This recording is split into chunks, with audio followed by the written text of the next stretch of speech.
Most places in TBC Classic make sense, but then you fly from Zangar Marsh to Nagrand to find a baby Tauren hanging on some sort of mill, or an NPC crying at a tombstone that talks about farting.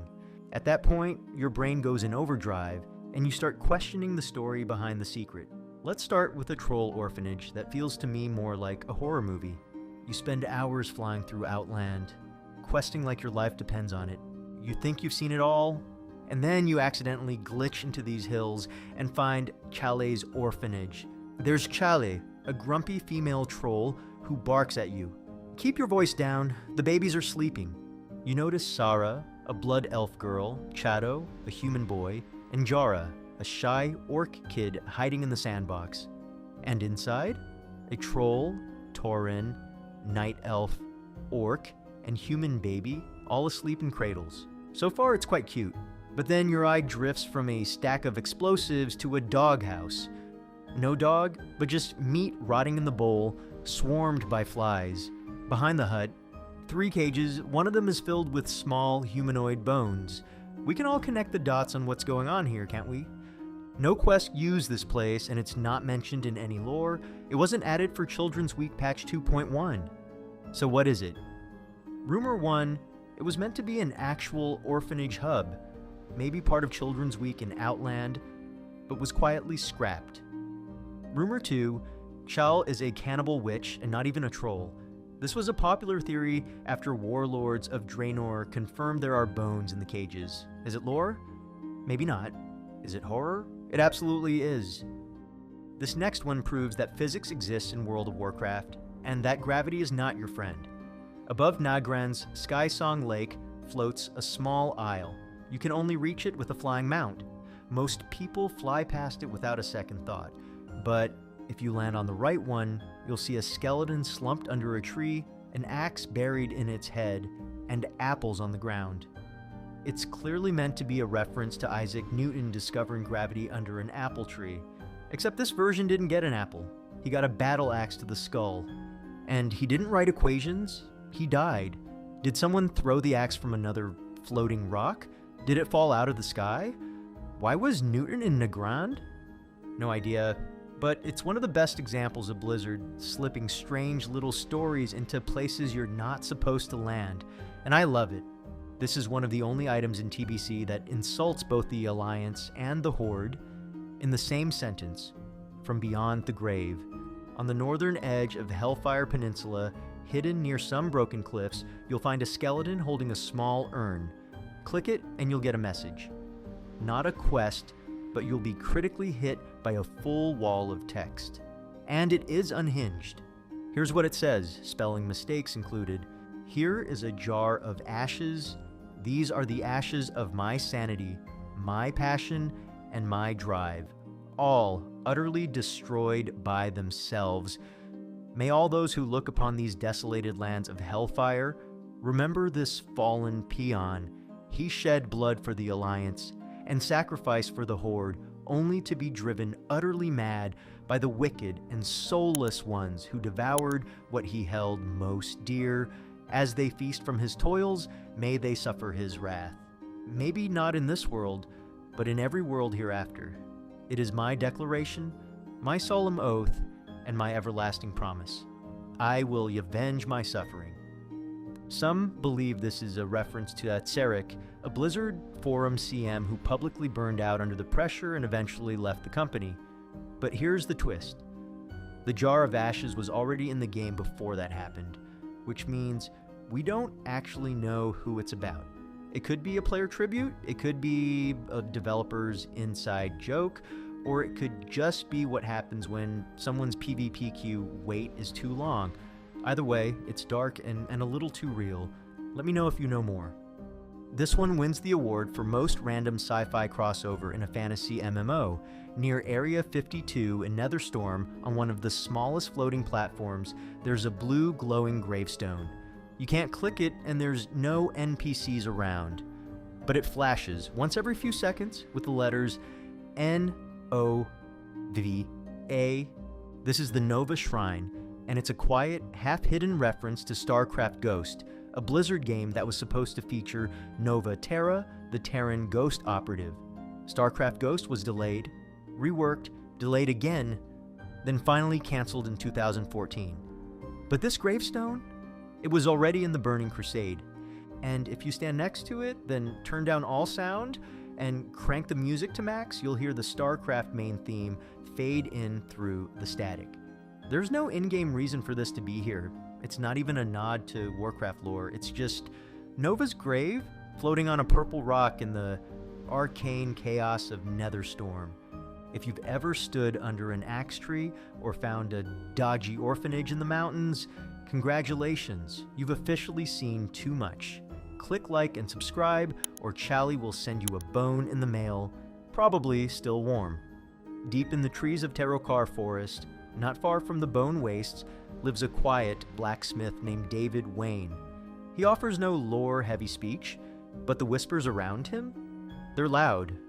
Some players believe he was meant to be the lost son of Alexandros Nagrand, the original wielder of the Ashbringer. Why? Because in the corrupted Ashbringer event in Classic WoW, an undead named Inquisitor Fairbanks says that Alexandros had a second son, one who escaped to Outland and might one day reforge the Ashbringer. David Wayne? He lives in Outland and builds weapons that use demonic cores and arcanite. He says he left the Alliance expedition because he was destined for something greater, and he has red shoulder-length hair, just like Renault and Darian Nagrand.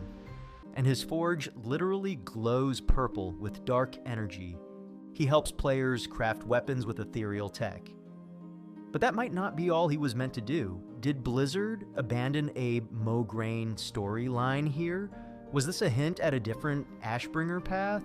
Or is David Wayne just a dude with great hair and a killer work ethic? We'll never know. But if he's not the lost Nagrand son, I owe a guilty an apology and about 500 adamantite bars. Among the scorched fields of Hellfire Peninsula next to Honorhold stands a graveyard. You probably flew over it 100 times, but if you ever stop and watch long enough, you'll meet caretaker Dandras.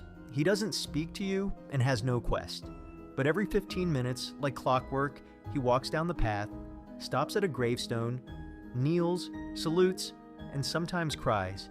He doesn't attend all of the 26 graves. Sometimes he lays a wreath, other times he just stares at the stone. And one gravestone, that one's decorated. And the epitaph reads, "Here lies the remains of a peon, stout-hearted. He tried to fight, but only farted." It's equal parts sad and ridiculous. The caretaker is mourning fallen sons of Lothar, heroes who came through the dark portal, like Anduin, Lothar, Khadgar, Daneth Trollbane, and Kurdran Wildhammer. Dandras says he was born in Outland. His parents told him stories of Azeroth. He never got to see it. Now he watches over graves and cries at one. This is 100% pure WoW storytelling. Tucked away behind a crumbled wall, everyone knows Harris Pilton, Shatrath's resident parody of Paris Hilton. She sells overpriced bags, jeweled rings, and has a dog that looks more expensive than your gear. But only a few know about her rival, Rico Nichi. She is only visible to priests carrying the Eye of Divinity, an item used to obtain the classic staff, Benediction Ksha Anathema. This item can't be obtained anymore. The quest was removed in Cataclysm, but if you kept the Eye, equip it inside Shatrath's World's End Tavern, and Rico Nichi appears. She doesn't talk, she doesn't move. She's a socialite ghost NPC, forever stuck in a party that only one class can see. Why is she there? No one knows, but the implication is hilarious. Rico and Harris were social rivals. Rico died and still refuses to leave the club. Some say it's an inside joke, others say it was once part of a now lost quest. Either way, Rico's there, sipping ghost drinks, waiting for your priest to notice her. High above Blade's Edge, mountains floats an ethereal base called Basher's Landing. Most players fly past it, farm a few mobs for Ogrila rep, and move on. But what they don't know is that every 2 hours, this quiet, floating rock becomes a 25-man battlefield. the Shatari Skyguard launches a full-scale assault on Bashir's landing. And if you're there when it starts, you better be ready. It's a 4-wave encounter. If you survive, then rare vendors appear who sell one-time use flasks, gems, and strange geodes that crack open into transmog gear. Back in 2007 in Classic TBC, this event needed a coordinated group, but the fact that it still exists, untouched, with zero modern explanation, that's the real treasure. People walk past it every day, but the Bashir Assault is one of the few real-time, multi-stage events in all of TBC Classic, and it doesn't care if you're watching or not, it'll start anyway. There's a boss in Manitombs that almost no one fights, not because he's too strong, but because he's too secret. His name is Yor, a massive void hound trapped behind a glowing ethereal gate right next to Nexus Prince Shafar. You've probably seen the gate. Maybe you even clicked it. But nothing happens unless you have the Eye of Haramad. To get that, you need to finish one of the longest reputation-locked, most who has the time quest chains in TBC Classic, which also requires Exalted with the Consortium. Once you have obtained the Eye of Haramad, head back to Manitombs on heroic difficulty. Use the eye on the gate, and Yor wakes up. He instantly attacks, and the fight begins. He drops epic rings, gems, and chests, most of which look like gear the developers forgot to assign anywhere else. The weird part? Yor was never explained in-game. Feels like something random to me. If you've ever cried next to a farting gravestone, you're probably one of us. Hit like and maybe subscribe. Or just type "I cried too" in the comments so I know you made it this far.